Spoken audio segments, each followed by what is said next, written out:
তো বন্ধুরা, আজকে আমরা বোয়াল মাছ ধরতে এসেছিলাম। আর এই যে আমাদের লোকেশন, এটা বড় খাদে এসেছি বোয়াল মাছ ধরতে। আর আমাদের শিকারি সকাল সকাল বের হয়েছি আমরা মাছ ধরার জন্য। তো দেখা যাক এখন মাছ পাই কি পাই না, কি হয় দেখা যাক।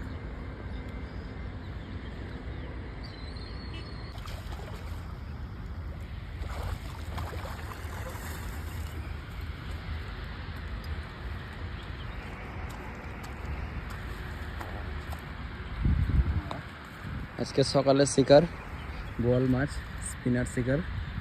আর আমাদের শিকারি দেখো বন্ধুরা, প্রায় 3 কিলো হবে বোয়াল মাছটি।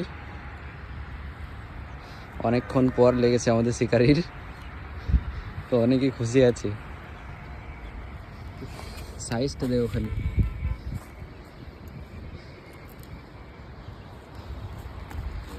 এটা আমাদের লোকেশন, আমরা যেখানে মাছ ধরতে এসেছিলাম আজকে, সেখানের লোকেশন। প্রায় 2 ঘন্টা পর লেগেছে শিকারটা।